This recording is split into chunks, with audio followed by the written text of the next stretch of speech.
देखो कितना विश्वास होता है भक्त को, कैसा वो श्रद्धावान होता है। एक राजकुमारी और दूसरी एक जमींदार की पुत्री, दोनों को मित्रता थी। एक दिन राजा के यहां भगवत प्रेमी महात्मा आए। वो संत सेवी राजा थे, महात्मा जन आते रहते थे और महात्माओं का कार्य ही होता है निरंतर अपने प्रभु की सेवा और सुमिरन में मगन रहना। सेवा सुमिरन ये बहुत बड़ी सामर्थ्य है। अगर हम हर समय सेवा और सुमिरन में रहें तो कभी कोई माया प्रपंच हमें परास्त नहीं कर सकता। जहां हम सेवा सुमिरन से अलग हुए वहीं माया का प्रभाव पड़ता है। भगवान का शालिग्राम स्वरूप उनके पास था, खूब भाव से सेवा कर रहे थे और नवीन अवस्था की कोमल हृदय वाली ये दोनों सखियां देख रही थी। इनके मन में आया ऐसे हम भी ठाकुर सेवा करेंगे। देखने से सुनने से हमारे हृदय में प्रभाव पड़ता है। गंदी बातें देखेंगे, गंदी बातें सुनेंगे, उसी का चिंतन होगा, हृदय गंदे आचरणों की प्रेरणा वाला बन जाएगा। अगर हम भागवतिक बातें सुनेंगे, भागवतिक दर्शन करेंगे तो भागवतिक चिंतन होगा, हृदय भागवतिक प्रेरणा वाला बन जाएगा। कई दिन संत भगवान रुके, रोज सेवा कीर्तन कथा, सरल हृदया। उन दोनों सखियों में बात आई कि चल करके संत भगवान से कहते हमको भी ठाकुर जी दीजिए। दोनों ने चरण पकड़कर प्रार्थना की, गुरुदेव हमारे हृदय में भी इच्छा हो रही कि हमें ठाकुर सेवा मिले। अब दोनों बच्चे ही थे। संत भगवान ने विचार किया सेवा पद्धति में बहुत सावधानी की आवश्यकता होती है। अभी ये बच्चे हैं, कहीं सेवापराध न बन जाए। सेवापराध भी होता है। उपासना में चलने वाले उपासक को सेवापराध और उप सेवापराध 32 ये 64, इन पर सावधान रहना चाहिए। ये गलती नहीं होनी चाहिए। जैसे आप ठाकुर सेवक हैं, अपने घर में सेवा विराजमान किए हुए हैं। आप जैसे आपको ठाकुर जी के दर्शन के लिए जाना है, जहां तक ठाकुर जी के दर्शन करने के लिए जाना है, हो सके तो पादुका न पहने, नंगे पैर दर्शन करने जाए। यदि आप में ऐसी सामर्थ्य नहीं है किसी कारण से, तो सीढ़ियों में पादुका नहीं पहनना चाहिए। जहां से मंदिर की सीढ़ियां हैं, पादुका उतारकर माथा रखकर सीढ़ी में फिर चढ़ना चाहिए। खड़ाओं या पादुका पहन करके श्री विग्रह के दर्शन करने के लिए जाने में फिर अपराध लगता है। अरे अपने मालिक के दर्शन करने जा रहे हैं, स्वामी के दर्शन करने जा रहे हैं, प्रभु के दर्शन करने जा रहे हैं, तो अपनी कुटिया से और मंदिर तक नंगे पैर जाना चाहिए। ये भावना रखनी चाहिए। भरत जी जा रहे हैं प्रभु के दर्शन करने के लिए, अयोध्या से पैदल ही चले थे, तो सुकुमार चरणारविंद तो बड़े बड़े फफोके छाले पड़ गए थे। वशिष्ठ जी ने देखा, सबने मिलकर भरत जी से कहा पालकी पे बैठ जाइए। तो उन्होंने कहा हाँ, मेरे प्रभु यहां नंगे पैर चले हैं और मैं पालकी पे बैठ जाऊं? उचित तो यह है कि अपने प्रभु के दर्शन के लिए मैं जा रहा हूं, तो जहां जहां प्रभु के चरण पड़े वहां मेरा शीश पड़े, अर्थात सिर भर जाऊं। उचित असमोरा सत्य सेवक धर्म कठोरा, यहां मैं सर के बल चल के जाऊं, पर असमर्थ हो। तो आप कह रहे हैं पैर में छाले पड़ गए, आप सवारी में बैठ जाइए, ऐसा नहीं हो सकता। तो अपने प्रभु के दर्शन करने के लिए जब जाए तो हो सके सामर्थ्य हो तो पादुका न पहने, कोई खड़ाऊं चप्पल जूता आदि ना पहने। अगर पहने हैं तो बस सीढ़ी तक ही पहन कर जाए, ऊपर सीढ़ियों की नहीं। इतने सुकुमार मत बनो, ये आग में जलाया जाएगा शरीर, ये गाड़ दिया जाएगा शरीर, इससे ज्यादा प्यार ना करो।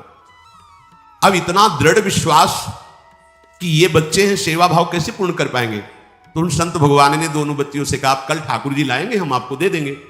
तो गांव में घूमे तो आसपास गोले गोले से पत्थर मिले, पत्थर लाए 2 और कहा कि ये लो तुम्हारे ठाकुर जी। दोनों को देखो, गुरु वचनों पर और गुरु प्रदत्त सेवा वस्तु पर कितना भाव होना चाहिए। उन्होंने दृढ़ विश्वास किया कि मुझे भगवान गुरुदेव ने दिया, ये भगवान है मेरे। दोनों ने अपने हृदय से लगाया। अब एक जमींदार की पुत्री थी, एक राजकुमारी, स्वर्ण के सिंहासन में, और उनका नाम रखा शिलपिल्ले ठाकुर। शिल पत्थर, तो उनका तुम्हारे ठाकुर का नाम शिलपिल्ले गोविंद है। दोनों सिंहासन पर रखकर आराधना करती, भाव प्रतिपल बढ़ता गया, नाम निरंतर जप। गुरु प्रदत्त ठाकुर पर विशेष चमत्कार हृदय में प्रकट होता है यदि उन्हीं की नियमावली से चलो। अपने मन से बाजार से खरीद लाए, विराजमान किए हैं, कभी सेवा की कभी नहीं की, वो भी अच्छा है, कम से कम भागवतिक भाव तो है। लेकिन सिद्धि जो प्राप्त होती है वो गुरु कृपा से, गुरु प्रदत्त ठाकुर से। जैसे धन्ना जी को भांग के बट्टे में ठाकुर जी प्रकाशित हो गए, गुरु प्रदत्त। अब ये सखियां जब बड़ी हुई तो इनके ब्याह की बात हुई। तो जो राजकुमारी थी उनका राजकुमार से किसी से ब्याह तय हुआ, ब्याह हो गया। अपने माता पिता से जब विदाई ली तो अपने ठाकुर जी को जो सिंहासन में थे, सिंहासन से एक सुंदर पेटी में से और गोद में रखा, और अंदर ही अंदर जल रही है कि प्रभु मैंने प्रीतम आपको माना है, संसार के व्यवहार में ये प्रीतम बना हुआ है, पर प्रभु हमारे प्रीतम दो नहीं हो सकते, हमने हृदय से आपको माना। इसी विचार में वो बड़ी उदास है। पहले पालकियों में ऐसा राज सैनिक चल रहे हैं, पालकियों में वो बहू जा रही है और राजकुमार घोड़े पर। राजकुमार बार बार पालकी के समीप जाता, दर्शन करने की इच्छा होती है ना, तो उदास देखता, मन में बड़ी गिलानी हुई। उसने कहा, एक नदी थी, उसने कहा यहां हम थोड़ी देर विश्राम करना चाहते हैं, राजकुमारी की पालकी रखी जाए और सैनिक दूर खड़े हो। तो राजकुमार वैसे ही आज्ञा हुई। तो बात करना चाहते हैं, पर वो ना देखती है और ना बात करती है, और इतना सुंदर रूप, क्योंकि ब्रह्मचारिणी और भगवत आराधना। अब उसके हृदय में जलन हुई कि ऐसा क्या है जो हमसे बात नहीं कर रही। बस बार बार ऐसे पिटारी खोल के ऐसे ठाकुर जी को देखती। नाम जप और सेवा के प्रभाव से वो सिल नहीं रह गया था, वहां उसको सांवरे श्याम सुंदर की झांकी मिलती थी। जब अपने शिल्पिल्ले ठाकुर जी को देखती तो ललित त्रिभंगी श्री लालजू महाराज श्याम सुंदर दिखाए, अत्यंत आसक्ति।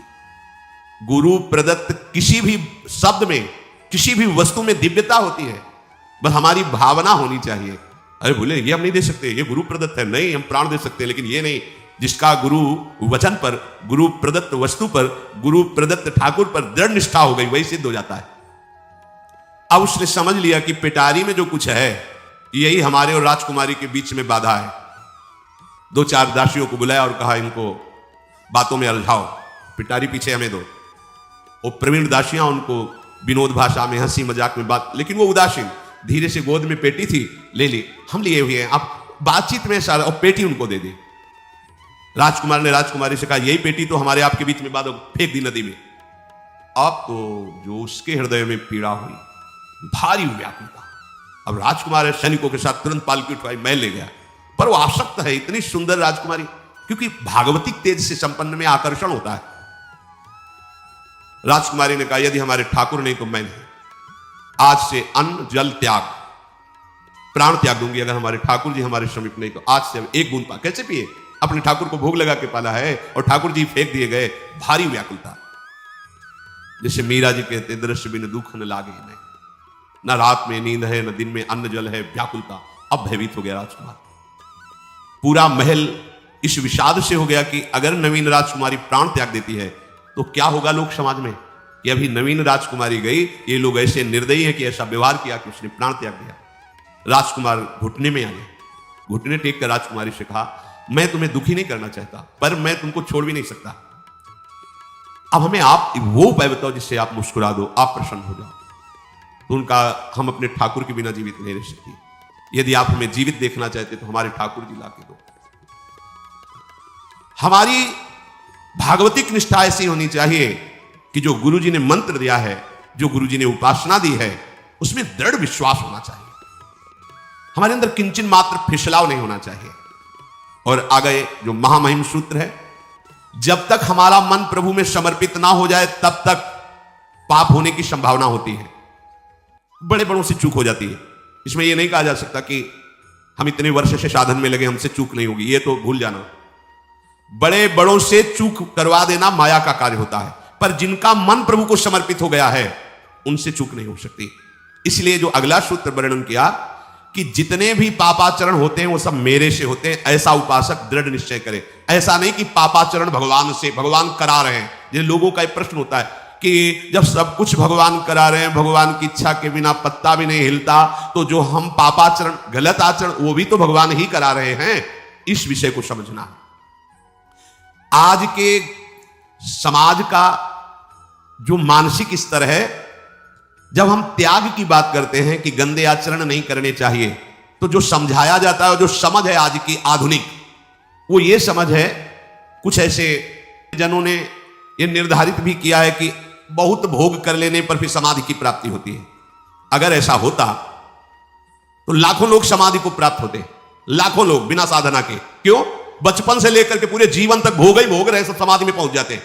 प्रायः सबके दिमाग में बात बैठी है कि अगर हम भोग ले तो हम मन को समझा सकते हैं, लेकिन आप बात अनुभव की समझ लीजिए कि आप भोगने के लिए जो ही गए तो मन के गुलाम बन करके गया, वो कभी तुम्हें मुक्त होने का अवसर नहीं देगा। जैसे हम भोजन कर लेते हैं तो लगता है अब कुछ नहीं, लेकिन 6 घंटे व्यतीत होते होते पर्चा बन जाएगा कि ये चीज फिर चाहिए खाने को। ऐसे ही कोई भोग भोगने के बाद कुछ क्षण के लिए उससे विरति हो जाती है, ठीक, लेकिन फिर कुछ मिनट होने के बाद फिर नई स्फुरणा, नया संकल्प, नई क्रिया, नई भोग वासना सब हृदय में देख लो। इसके लिए किसी और से सलाह लेने की जरूरत नहीं। इसलिए ये जो संतों का मत है, शास्त्र का मत है कि भोगों के भोगने से भोग वासना दृढ़ होती है, कामना बढ़ती है, ना कि शांति मिलती है। लेकिन आधुनिकता में भोगों को भोगने से शांति मिलती है, ऐसी धारणा बनी हुई है, और ये गलत है। और ये इतनी गलत हो जाती है कि हम हत्या करने लगते हैं, हिंसा करने लगते हैं, पूज्य जनों के साथ दुर्व्यवहार करने लगते हैं। आज तक भोगों में इति नहीं हुई। देवयानी जी भगवान शुक्राचार्य जी की पुत्री हैं। वो इतनी सुंदर हैं कि कोई अप्सरा भी उनसे होड़ नहीं कर सकती, क्योंकि भगवान शुक्राचार्य की पुत्री जितेंद्री, पवित्र, भगवत आराधन संपन्न। बड़ा प्रसंग है, उसको ना लेते हुए हम सारांश में बता रहे। वृषपर्वा की पुत्री शर्मिष्ठा, ये असुर राजकुमारी है, दैत्यराज वृषपर्वा उनकी पुत्री शर्मिष्ठा, और दैत्य गुरु भगवान शुक्राचार्य उनकी पुत्री देवयानी बड़े समाज के साथ जंगल में गई हुई थी। एक बड़ा दिव्य सरोवर था, तुलसी में सब राजकुमारियां स्नान कर रही थी। अचानक वहां से कोई महात्मा निकले तो जल्दी में सबने वस्त्र धारण किए, तो शर्मिष्ठा के वस्त्र देवयानी ने और देवयानी के वस्त्र शर्मिष्ठा, वो महात्मा निकल गए। वहां कोई उनको टिकना तो था नहीं। देवयानी ने देखा कि मेरे पवित्र वस्त्र, देवयानी ने वस्त्र धारण नहीं किया शर्मिष्ठा, जो महात्मा चले तो देखा कि हमारे वस्त्र ये राजपुत्री शर्मिष्ठा धारण किए। तो उनका तुझे पता है मेरे वस्त्रों को स्पर्श करने का भी तेरे को अधिकार नहीं, तूने धारण कैसे कर लिया? तो उनका ज्यादा मत बोल, इतना गुमान करके मत बोल। जैसे सब सेवक पलते हैं मेरे महाराज से, ऐसे तेरा पिता और तू भी मेरे महाराज के द्वारा ही पोषित है, क्योंकि वो तो राजा है, सारी सेवाएं वही देते हैं। ऐसा नहीं बोलना चाहिए, क्योंकि गुरु पुत्री है, आचार्य पुत्री है और सम्माननीय है, पर ऐसा वो बोल गई शर्मिष्ठा। देवयानी ने कहा तुझे पता है अगर मेरे पिता की दृष्टि बदल जाए तो 2 मिनट में देवता तेरे पिता सहित संपूर्ण राज्य को नष्ट कर देंगे। मेरे पिताजी के भय से ही देवता आक्रमण नहीं कर। शुक्राचार्य मंत्रवेत्ता है। ज्यादा बात बढ़ गई तो राजकुमारी का शासन चलता है। उसने कहा इस गुरुपुत्री को उठाकर कुएं में डाल दिया जाए, और उस समय वस्त्र धारण नहीं की हुई थी, उनको उसी स्थिति में डाल दिया गया और वो चली गई। उसी समय शिकार खेलने के लिए महाराज ययाति चक्रवर्ती सम्राट